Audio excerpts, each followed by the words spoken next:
entitled as and comparative and superlative، يعني المقارنة والتفضيل. هو درس خفيف ومش محتاج يعني مجهود منك، بس احنا عملناه وظبطنا لك البورد بتاعتنا عشان نسهل عليك المذاكرة.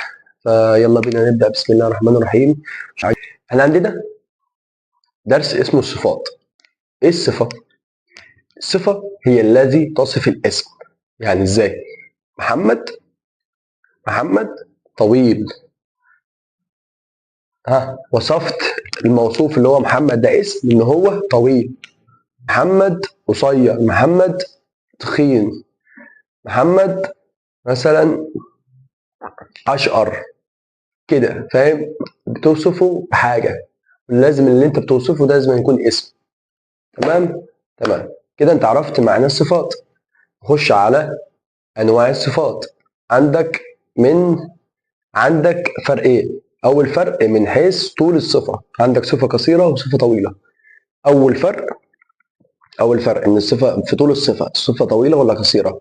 تاني فرق في نوع الصفه نفسه، هي تكون منتظمه وغير منتظمه. احنا هناخد اول فرق، وتاني بورد هناخد الفرق التاني. تمام، دي مقدمه للدرس. يلا بسم الله. ان شاء الله هناخد الصفات. هناخده اول فرق في حيث طول الصفه. طول الصفه تبقى ممكن تكون طويله، ممكن تكون قصيره. زي ما احنا عارفين ان الصفه تتقسم الى مقاطع صوتيه، سيلابوز. مقاطع صوتيه. صفه مثلا زي بيج. صفه قصيره بيج، قلتها سيلابول واحد بيج. مثل الكلمه interesting. بص interesting بتاع كذا مقطع، يبقى في الجمله.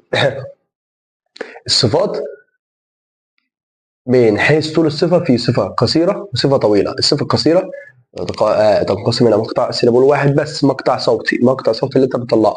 طويلة تتقسم إلى سيلابولز كتيرة، كذا سيلابولز يعني أكتر من واحد. طيب أنت عندك في الكتاب شارح لك، واخد لك صفة المقارنة. يعني مثلا comparative الصفة القصيرة والصفة الطويلة، هيقارن لك الصفة القصيرة والصفة الطويلة. طب هنا في التفضيل هيقارن لك هيفضل لك الصفه القصيره والصفه الطويله. لا، انا لسه قايل لك ايه؟ ان نوع الصفه اتنين، شورت ادجكتيف ولونج ادجكتيف. شورت قصيره، لونج طويله. فانا هاخد لك الصفه القصيره افاضلها واقارنها، الصفه الطويله اقارنها وافاضلها، عشان تبقى انت فاهم تقسيمه الصفات. طيب شورت ادجكتيف عايز اديك ايه؟ مبدأ. الصفة القصيرة عشان تقارنها لازم تحط لها إضافة، صح؟ طب الصفة الطويلة هي طويلة، فأنت مش هتحط لها حاجة، مش هتضيف لها حاجة. أفهمك، خليك بس المبدأ معاك. أول حاجة شورت أدجكتيف، عندك الكومباريتيف اللي هي المقارنة، وسوبريتيف يعني تفضيل، عشان إيه؟ بعرف. طيب لما أجي أقارن الصفة القصيرة، صفة مثلا زي لارج، بيج، دراي كبير. لارج يعني واسع، دراي يعني جاف.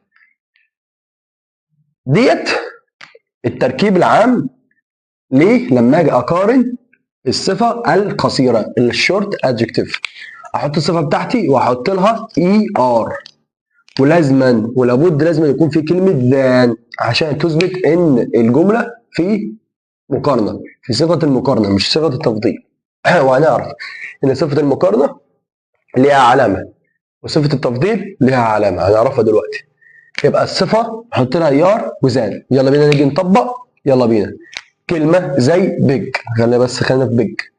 قال لك احط الكلمه بتاعتي اهي بيج.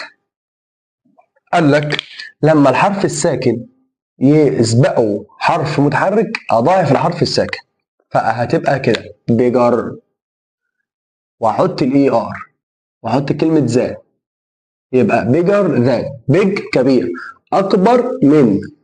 واحنا عايزين برضو يا جماعه لما يجي في مفهوم المقارنه او التفضيل اللي انت تقارن بين حاجتين، محمد اطول من احمد، محمد اقصر من احمد. تمام. انجليزي احسن من الرياضه، الفرنساوي احسن من الالماني. بتقارن بين حاجه وحاجه، طرف واحد وطرف اتنين. طيب كلمه زي لارج، يبقى زي ما قلت لك البيج جاي هحطها، وقلت لك ان الفعل الحرف الساكن لو جه قبليه حرف متحرك اللي هو الاي يضاعف حرف الساكن، فحطيت ضاعفت الجي وحطيت اي ار وكلمه زان كده، دي في صيغه مقارنه. طيب لارج، اكتب كلمه لارج بتاعتي اهي، لارج. لارج انا هحط ايه؟ لارج دي انا المفروض احط اي ار اهو، ما هحط فيه ار. طب كده اتقابل متحركين ورا بعض، فاحذف الايه بتاعه الاي ار، يبقى كده يبقى انا هحط ار بس وكلمه ذان. تمام. يلا بينا الثالثه، دراي. دراي لما اجي اقارن احذف الواي، احذف الواي واحط اي اي ار وتحط كلمه ذان. ديت ملاحظات عندك في الكتاب وانا ما بحبش اقولها حتى لما شرحت في البيزك، بس ده منهج فلازم اديك كل حاجه. طيب is taller than منى. بص احمد يكون اطول من منى، قارنت بين احمد ومنى في صفه الطول. تاني الصفه القصيره افاضلها واقارنها. اول حاجه المقارنه لازم يكون في كلمه ذات، يبقى دي العلامه، واحط للصفه بتاعتي عشان هي صغيره احط لها اي ار، وعرفنا اشكال الصفات. نخش على التفضيل سوبريتيف. زي ما قلت لك الصفه قصيره هضيف لها حاجه، فاحط كلمه ذا. دي زان، زان، زان، مد في بقك كده زان، وديت ذا الصفه واحط لها اي اس تي. كلمه فاست عايز افاضلها، احط كلمه ذا واحط كلمه فاست واحط لها ايه اي اس تي. دي كانت سريع، الاسرع، الاسرع ديت تفضيل، فضلت بين واحد ومجموعه. يعني مستر عايز يختار طالب من عنده يقوم بمثلا مهمه يعني معينه، عايزه مثلا يبعت له مشوار، يقول لك مثلا خد فلان ده احسن واحد فيهم، احسن واحد مجموعه كلها، يبقى ده احسن واحد فيهم. طيب محمد is the fastest runner in the race. محمد هو الاسرع، اسرع عداء يعني، او راجل هو اسرع عداء في السباق، اسرع واحد في السباق، اسرع واحد في السباق. فانا قارنت بمحمد بين المنافسين معاه اللي كانوا في السباق، زي ما قلت لك افتكرها بالمثال اللي انا قلت لك عليه كده. الصفه القصيره لما اجي افاضلها او اقارنها لازم اضيف لها حاجه، ليه؟ عشان هي صغيره. خش بقى على اللونج ادجكتيف. كومبريتيف المقارنه، قلت لك ايه حتما ولو بد لازم يكون في كلمه ذا. التغيير ان الصفه احطها زي ما هي بس اجيب قبلها كلمه مور او لس. مور اكثر، لس اقل. ليه؟ دي صفه طويله يبقى مش هنضيف لها حاجه، اجيب قبلها حاجه. هنا صفه قصيره لازم اضيف لها حاجه عشان هي قصيره فاطولها، هنا طويله خلقه فمش هحط لها حاجه. فاهمها كده؟ وحد ما لابد في المقارنه لازم يكون في كلمه ذان. ذان ذان reading is more interesting than video games. القراءة أكثر اهتماما أو شيقة يعني games. يبقى أنا قارنت بين القراءة وألعاب الفيديو. هنا جبت مور أكثر، والصفة أهي interesting، ولا ضفت لها اي ار ولا حطيت لها اس تي، ولا ما ضفتلهاش حاجة، ما ضفتلهاش اي ار زي الصفة القصيرة. وحطيت كلمة ذان عشان لازم يا جماعة لازم يكون في كلمة ذان عشان تعرفني إن الجملة في صيغة مقارنة مش صيغة تفضيل.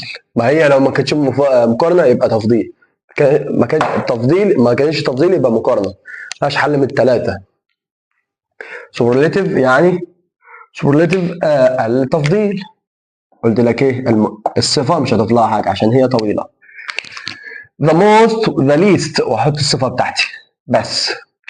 the most احط كلمة the most واي صفه، اي صفه طويله زي مثلا كلمه expensive، expensive يعني غالي، الاغلى.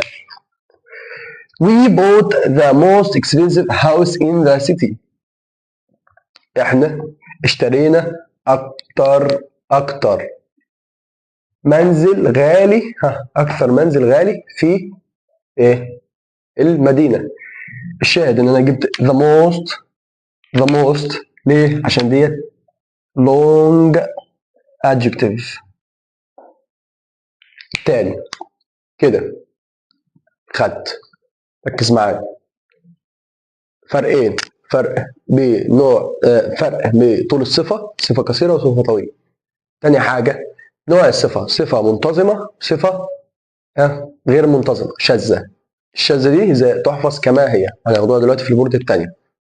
طيب صفه قصيره لما اجي افضلها او اقارنها لازم اضيف لها حاجه، ليه؟ عشان هي قصيره فاطولها.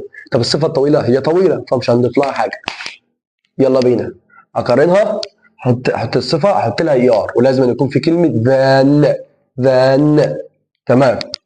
افاضلها احط ذا والصفه واحط لها اي اس تي. فاست ذا فاستس، سريع الاسرع. هنا طويله ولا احط لها ولا احطلهاش حاجه. قارنه، احط الصفه زي ما هي واحط كلمه ذان الذي لازما احط لها كلمه ذان عشان تعرفني ان الجمله في صيغه مقارنه. احط لها ليس او مور اكثر، ليس اقل. تفضيل the most و the least، واحط الصفه بتاعتي من غير اي حاجه. the most expensive، the most interesting، the most مثلا impossible. اي حاجه، اي صفه طويله. كده انت خدت اول فرق، ان من حيث طول الصفه، صفه قصيره وصفه طويله، الصفه المنتظمه والصفه الشاذه. بس اتخضيت، يلا بينا. تاني بقى نوع ان الصفه تكون منتظمه وغير منتظمه. الصفه المنتظمه لازم نحط لها اي ار. جت مثلا كلمه بيج تبقى بيجر، كلمه لارج تبقى لارجر، كلمه مثلا دراي يبقى دراير. كده حطيت لها اي ار، تمام. لازم يكون في كلمه ذات. هنا بقى هم 5 صفات بس، هم اللي عندك 2 اللي موجودين عندك في الكتاب، كلمه باد وجود. انا هحط مثلا كلمه باد، تمام. انا قلت دي صفه قصيره فاحط لها اي ار، احط كلمه ذات عشان دي تبقى مقارنه. قال لك لا، في صفه شاذه، يبقى هدر لا مش هتنفع، هدر لا مش هتنفع. قال لك ان باد ديت سيء، دي الصفه. هنا بقى كومبريتيف وهنا سوبر، هنا قارنه وهنا فاضلها. المقارنه من صفه باد يبقى worse than، اسوأ